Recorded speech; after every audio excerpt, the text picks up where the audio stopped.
Bhagavate Vasudevaya. Om Namo Bhagavate Vasudevaya. Om Namo Bhagavate Vasudevaya. Om Namo Bhagavate Vasudevaya. So, what chapter are we supposed to discuss today? 7, somebody said 6. So we're going to start discussing the 7th chapter. Discussing each chapter takes about an hour and a half. Therefore, I had a very small kirtan. Yes. Who knows what was discussed in the 6th chapter last night? Who knows? Anyone can say anything? I'm surprised that nobody is offering to say anything. What was the key point in the 6th chapter? Control the mind. So we have discussed in the past few days chapters 2 to chapter 6. Now the 7th chapter is called Knowledge of the Absolute. So in this chapter, Krishna is giving more information about himself. In other words, as Prabhupada says, the full nature of Krishna consciousness is described in this 7th chapter. Krishna is full in all opulences, and in this chapter it is described. His opulences are described. So once again, Krishna is starting his instructions in this chapter by telling Arjuna that by practicing yoga in full consciousness of him, with minds dedicated to him, one can know him without any doubt. In other words, to know Krishna, you have to dedicate your mind and senses to him. Otherwise, you cannot know him. This has been made clear. Krishna cannot be known through mundane speculation or knowledge or beauty or wealth. He can only be known through devotion. So Krishna is telling Arjuna that in this 7th chapter he is going to declare full knowledge, both phenomenal and numinous. And beyond this, there is nothing else that it needs to be known. In other words, everything that we need to know is there in this chapter. Just like Prabhupada often told us, everything we need to know about religion is there in his books. So Krishna says, Manushyanam sahasresu kaschiditati siddhahe yathatam api siddhanam kaschimam veti tatvataha. Out of thousands among men, one may endeavor for perfection. And of those who have achieved perfection, hardly one knows me in truth. So Krishna is clearly saying that this Krishna consciousness is not for everyone. Once Prabhupada was giving a lecture at a convoy hall in London, and the hall was not packed, crowded. So one person in the audience said, if your Krishna consciousness is so perfect, why isn't this hall full? Prabhupada said, when you're selling diamonds, only few will buy. But when you're selling broken, cut glass, thousands of fools will buy. So this Krishna consciousness is a diamond. So not everybody will take to Krishna consciousness. Just like in your city of Moscow, not everybody has a Mercedes car. So Krishna says, out of thousands of men, one may endeavor for perfection. And even among those who have achieved perfection, hardly one knows him. That means hardly one becomes his pure devotee. So in order to know Krishna, one has to take to the path of devotion. So there may be thousands of so-called transcendentalists, but only few will take to the path of pure devotion. So you can never think that there will be millions of real followers of Krishna consciousness. Because we are presenting the real dharma, which is independent of sense gratification. So naturally, there will be few buyers for it. So in this 7th chapter, Krishna also explains the science of God, which analyzes the constitutional position of God and its diverse energies. Material nature is called Prakriti. I had some Russian doctor friends in Kenya. And when I used to talk to them and ask them, who is the cause of everything? They used to say, nature, nature. But nature also has a boss.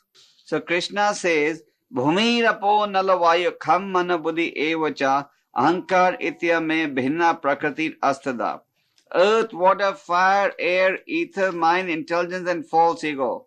Altogether these constitute my 8 separate material energies. So in this material energy, there are 8 types of manifestations, 5 of which are gross and 3 are subtle.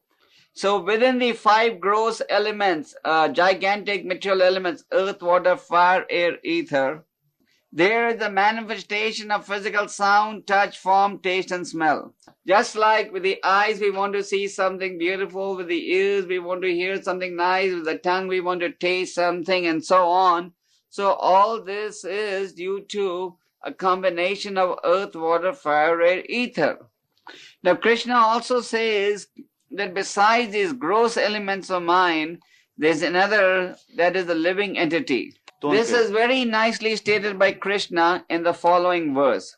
Aparyam itas vanyam prakatim vidi me param jiva bhutana mahabaho yavadam dharyate jagat. This is a very important verse since all of you, since the Soviet devotees have a special inclination towards philosophy. Therefore, on this trip, I'm giving you so much of philosophy. And this verse has very important philosophical meaning.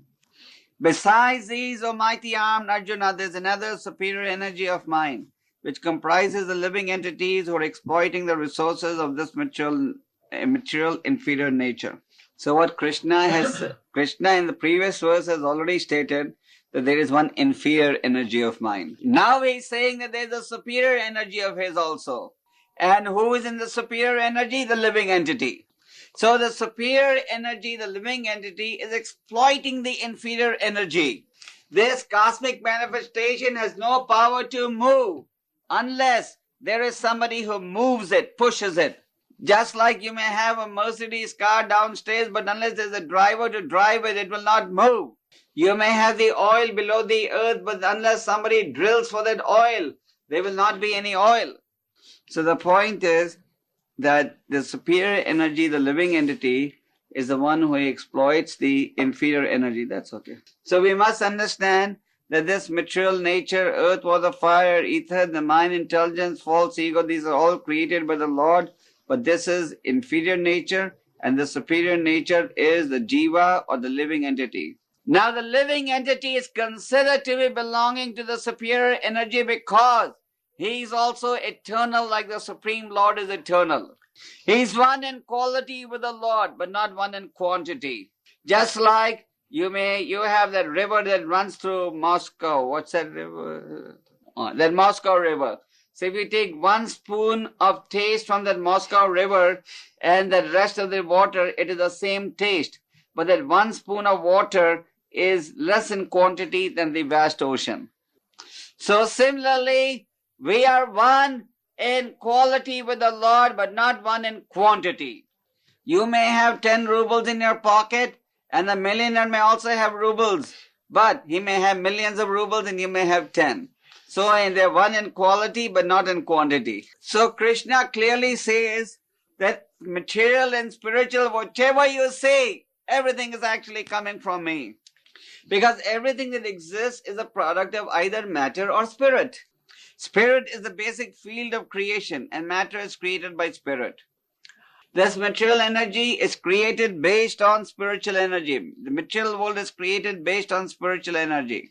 So we must understand that no knowledge is superior to Krishna's wisdom. Therefore Krishna says, Mataha partharam nanyat kinchid asti dhananjaya. There is no truth superior to me. Everything rests upon me as pearls are hung together on a thread. Just like in this japa mala, all the beads are being held together because they are strung on the thread, isn't it? So just like that thread is holding all the beads, Krishna says that the entire creation is resting on me. So like the pearls are strung on a thread, similarly, all this material and spiritual world is strung on Krishna's energy or is being maintained by Krishna. Now, very often people say, can you show me God? And they say, have you seen God? So we say, of course we have seen God. Don't you see the sun every day? The sun is one of the eyes of God. And don't you and I taste water? Doesn't matter whether you live in a communist or capitalist society. You cannot live without water.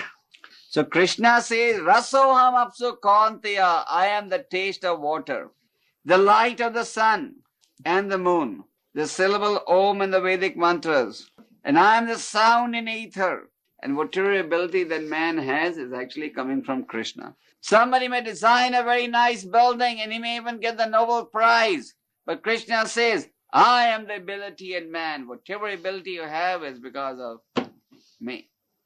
And he's also the original fragrance on this earth. Everything has a fragrance, like the flower has a fragrance. So that fragrance is Kṛṣṇa. If you buy flowers and they don't have a fragrance, you don't want it. And if you light fire and there's no heat, you don't want that fire. You can't have fire without heat. So Kṛṣṇa says the heat in the fire is him. You cannot live without fire. Do you know that your stomach produces fire? When you eat and if your stomach doesn't produce fire, then you have to go to the doctor for indigestion. Normally when you have fire, you call the fire brigade.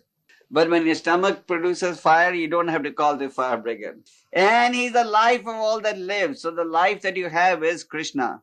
And whatever austerities that one may perform, that is also Kṛṣṇa. So if there is any powerful man who has strength, that is Kṛṣṇa. Kṛṣṇa is the seed of everything. So you may see different species of life. Birds, animals, insects, human beings, trees, plants, mountains, rivers, oceans, clouds, sky. Kṛṣṇa is the cause of everything.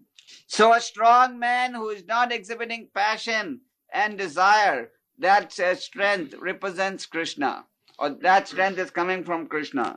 Kṛṣṇa says, I'm also sex life. That is not contrary to religious principles. So sex life should be used for producing children for God.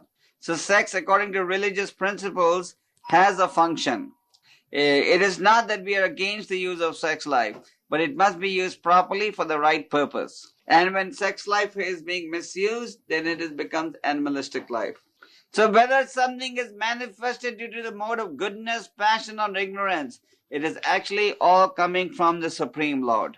You and I are under the control of the different material modes. But Kṛṣṇa is not under the control of the different modes. He is completely independent, swarat. Bhagavatam says, Tene Brahma hidi adi kavaye muryanti yad swarat. So this spiritual knowledge was imparted in the heart of Brahma by that person who is completely independent. So as long as we are under the influence of the material modes, three modes are there, goodness, passion, and ignorance, we cannot know God in his pure form. No doubt the mode of goodness is superior to the mode of passion, and passion is superior to ignorance. But nevertheless, it should be understood that even the mode of goodness doesn't create pure love of God. Therefore, Kṛṣṇa consciousness is described as a stage of pure goodness. Goodness means today you're doing something good, but later on you'll also do something bad. Just like we see in India, sometimes a man is in goodness, he's doing puja, and he's giving us a donation, but the same man in the evening will go and drink or gamble. So, we are not trying to come to the level of goodness, but go beyond that. The three modes will be discussed in another chapter later on in great detail when we, later on in the Gita. So Kṛṣṇa says, Devi esha gunamai mama maya durataya mam evame prapadayante maya metam taranti te. That is, under this material energy of mind consisting of the three modes is very difficult to overcome. But one who surrenders to me can overcome the influence of the modes. So very often we meet people who say, oh, I cannot overcome Maya, Swamiji. Maya is very strong. Yes, Maya is strong. We say that ourselves. So you may say, then why are you wasting our time and wasting your time? If Maya is so strong, then let us all go back home. But thou, Maya is strong. Fortunately, it is weaker than Kṛṣṇa. So, Kṛṣṇa says, yes, it is a fact that my material energy is very strong. So you cannot easily defeat it. But if you surrender to me, then I will help you to defeat the material energy. So, we must surrender to that person who is the most powerful and completely pure. In the 4th chapter of the Gita, we have already read that in order to get out of this illusion, one must approach a bona fide spiritual master. Prabhupada gives an example that just like if a man is tied if his hands and legs are tied with a rope, then how can he free himself? If your hands and legs are tied and you're tied with a pillar, you can't free yourself. But if somebody who is free, whose hands and legs are not tied, he can come and untie you and make you free again. So that is the business of the spiritual master, to free one who's entangled in the cycle of birth and death by giving him this Vedic wisdom, how to surrender to Krishna.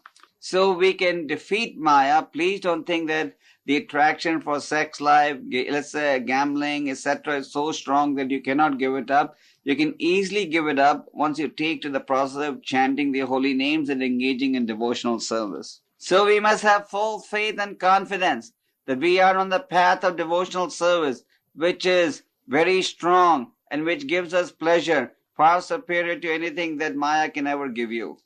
So, just like, for example, Japan is the richest country in the world, America, these countries also have very high suicide rates, and so many other evil tendencies are increasing because one cannot be happy without spiritual life. So Krishna, after explaining to Arjuna that, Arjuna, don't worry, now this Maya is strong, it is weaker than me, he goes on to explain that there are 4 types of people who surrender to him and 4 types who don't surrender to him. Are you all understanding this? I'm not going too fast. Are you understanding all this? I'm telling you the Bhagavad Gita in a storybook fashion. So the 4 types of people who don't understand Krishna, who don't want to go to Krishna. Na mam duskritina muda prapadyante naradama mayaya partha jnana ashram bhavan ashritaha. One consists of those who are grossly foolish, lowest among mankind, whose knowledge is stolen by illusion, and who are atheistic in nature. They don't surrender to Krishna. So one is lowest of mankind, Naradama. They may have a human being, but their mentality is very low, like the cats and dogs. And then they are the Mudas. They work hard, like the ass, but no time for spiritual life. In your country, you don't see too many asses. But in India, you see a lot of asses on the road. And the ass is carrying such a heavy burden of load. The ass is thinking, unless I carry this heavy burden of load, I will not get my food to eat. The ass is thinking, he does not understand that the little bit of grass that he needs is already provided by material nature. So similarly, we are carrying so many responsibilities and no time for spiritual life. Yes. So very often we talk to people in India, America, everywhere, say, sir, please take the spiritual life. No time, I'm very busy. And then there are those who are very proud of their academic knowledge. These are so-called intellectuals of society. They have PhD degrees and so on. But they think that they know so much that no one can know more than them. So when it comes to God, no, there's no God. Even in India, the so-called educated people, they say, Bhoga Niyat. And then there are those who are openly atheistic, who openly say, no, there's no God. How can there be God? You tell these people who don't believe in God, can you just produce a small nail, sir, or one hair? That they cannot. So after explaining the 4 categories of people who don't surrender to him, Krishna explains those who do surrender to him. Chatur vida bhajante mam janaha sukritino rajana artho jigyasir artharti jnani cha bhartar sabha. 4 types of people who surrender to Krishna are: 1 who is in distress. 2nd is one who wants money, wealth. 3rd is one who is inquisitive. 4th is one who is genuine seeker of knowledge. Just see how perfect the Bhagavad Gita is. Each of you who has come to Krishna consciousness, if you analyze carefully within your heart and find out, how did I come to Krishna first? You will see, either you were distressed, or you wanted some wealth or some favors, or you were inquisitive, or you wanted knowledge. Is that right? Am I saying that, is Bhagavad Gita speaking the truth or no? So even if you want wealth, even if you want rubles, don't do black market, but come to Krishna. And if you're very sad, you don't know what to do, don't drink vodka, but come to Krishna. Don't drink cigarettes, but come to Krishna.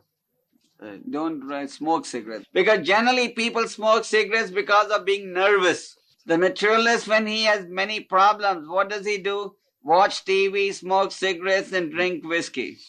But if you're distressed, come to Krishna. And everybody is in distress. Who is not in distress? You think that just because your album has all pictures of yours smiling, that means you're not in distress? So actually everybody is in distress. And some people may come to Krishna consciousness because they're inquisitive. They may say, okay, let me go and see what are those crazy people doing. Or some may say, okay, let me find out what is their philosophy. So whatever the reason may be, Krishna says, come to me. But one thing that Krishna makes clear, that even though these 4 types of people surrender to me, one who comes to me in full knowledge and who's always engaged in devotional service to me, he is the best of all 4.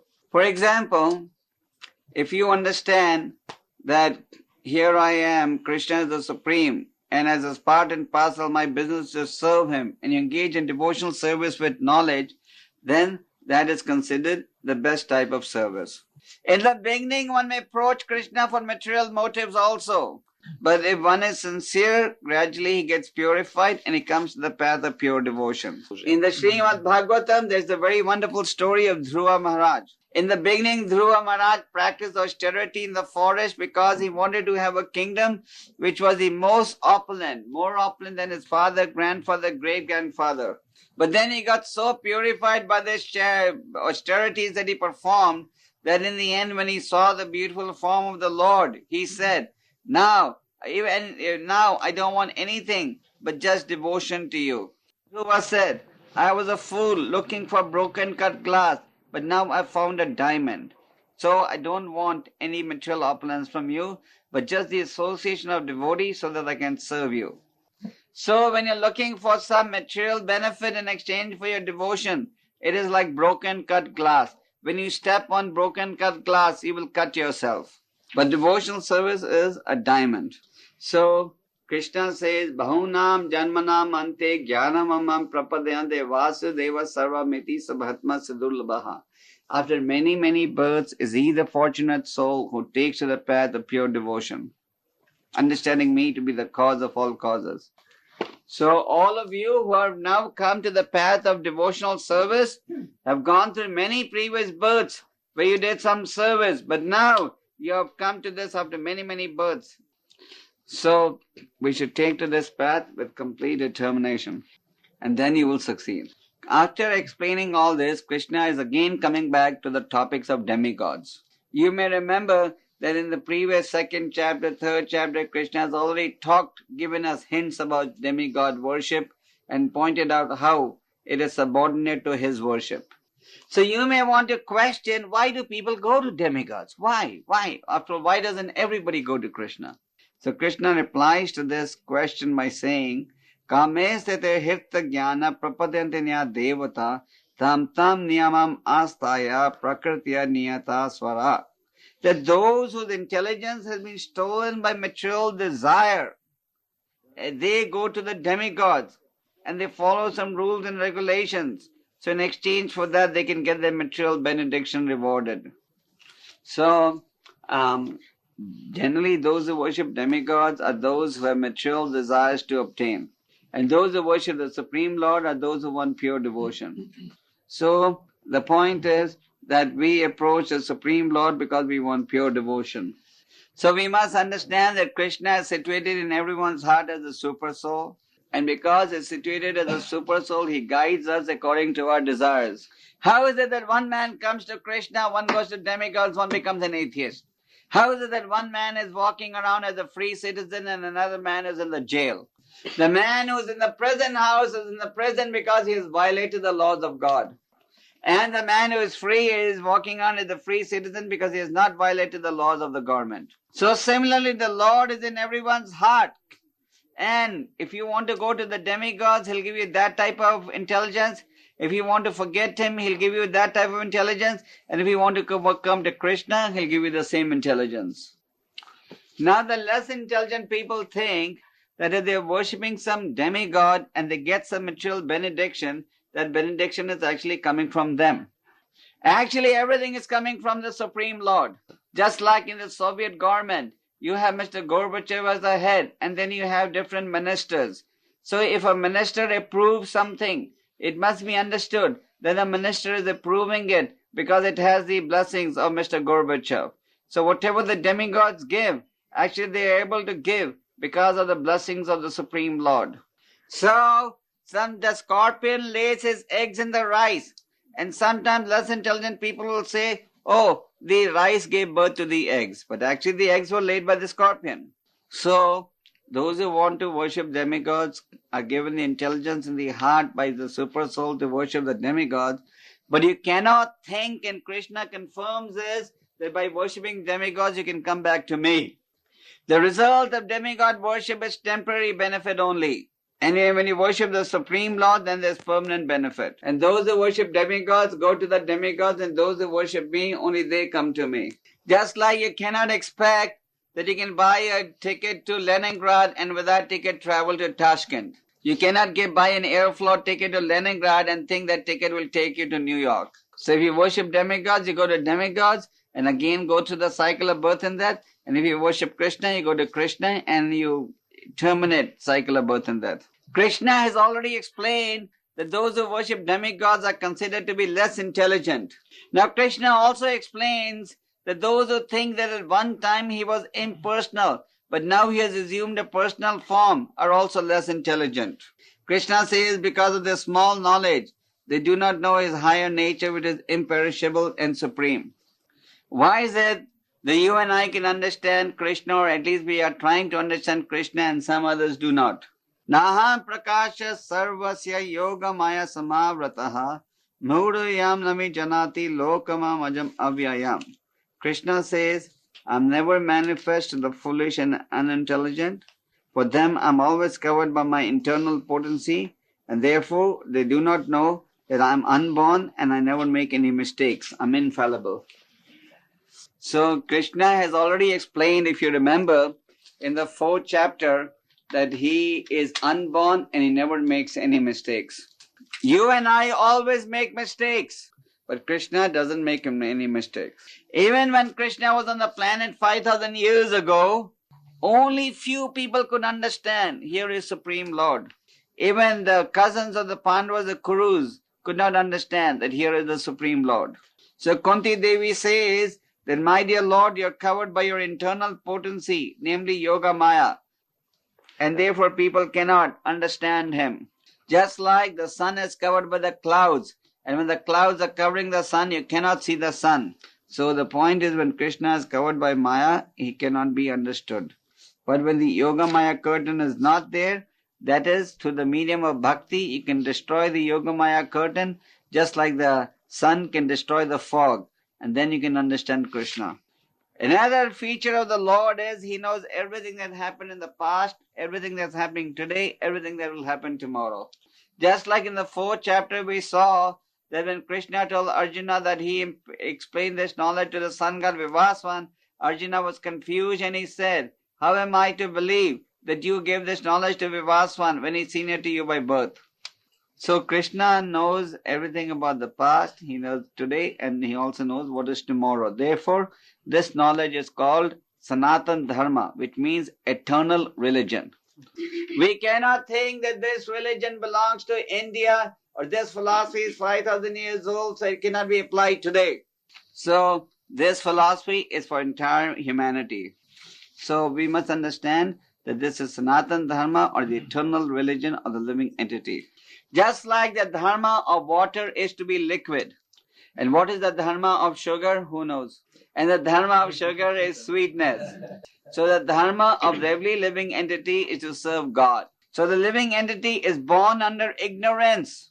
And because he is born in ignorance, he is influenced by the duality which arises from desire and hate.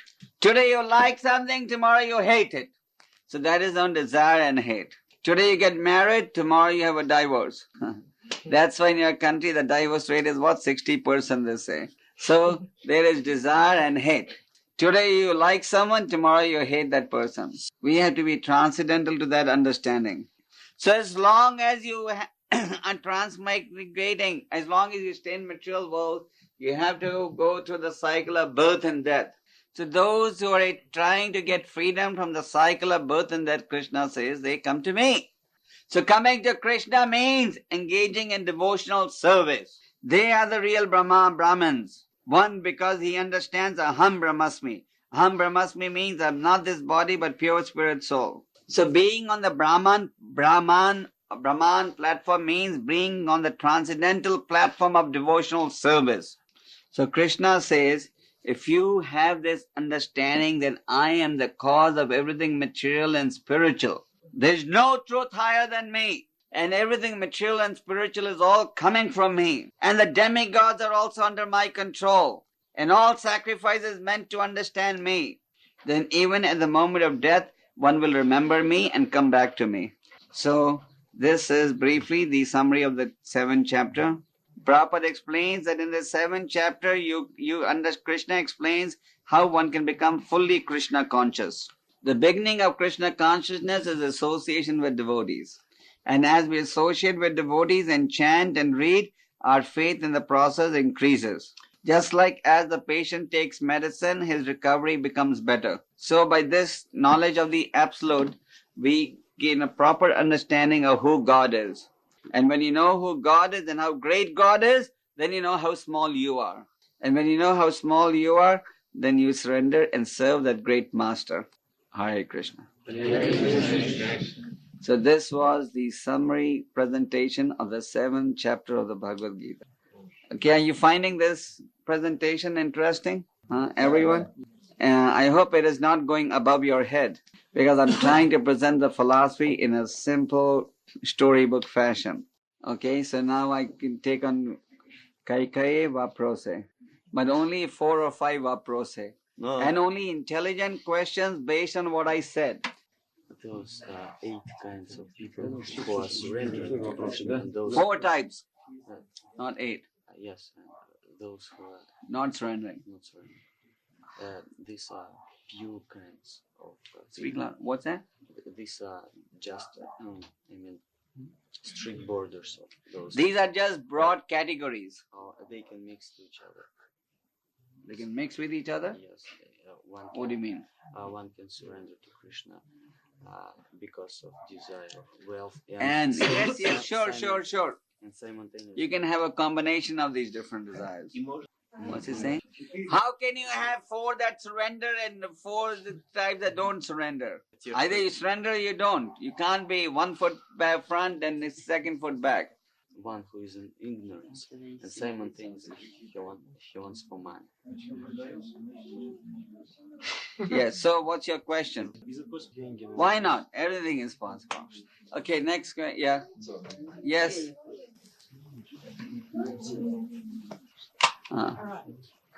You have said that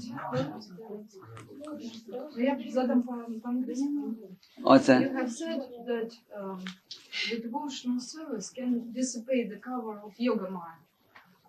The question is, are the well-known relations with Krishna, I mean as to a mother, father, or to a child and some others, are they related to the state before the Yoga Maya cover is withdrawn or after this? Okay, I'll try my best to answer your question. Yeah. Are you asking me that since when is the living entity covered by Yoga Maya? Yes, before or after the cover is withdrawn. Yoga Maya. The living entity is covered by ignorance when he engages in sense enjoyment. When the living entity engages in devotional service, then the cloud of illusion goes away. So it is the result of Yoga Maya. It's a result of understand this way. It's a result of ignorance that we don't understand God. Just like when the cloud is there, you can't see the sun. But when the sun comes out, then the cloud goes away. So when you engage in devotional service, your ignorance goes away. Yes. Those who surrender to Krishna, those who don't surrender. And is it possible to change their position? For instance, one can into another group of those people. Yes, today you may be unsurrendered, and tomorrow with devotee association you may decide to surrender. You understand? Like there's so many people who were atheists at one time, but they've now become devotees. Take a picture of the whole class. Take from here. I take these pictures and show them to devotees in India and Canada, of Soviet devotees. Yes? I don't understand the translation of the word karma. Very good question. Very good question. Dharma means duty. Just like the dharma of the hand is to feed food in the mouth. So the dharma of the living entity is to serve the Supreme Lord. What is the difference between ether and air? Ether is the sky, air is the air we breathe. Okay, I'm just taking one more question to go on Harinam. Yeah.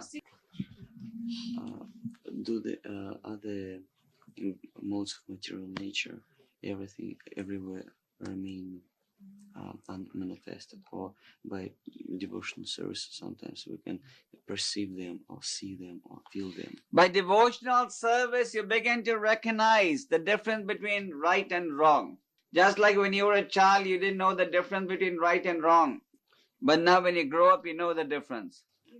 We have to go on Harinam today, so I want to stop the questions now because is there prasad for everyone here?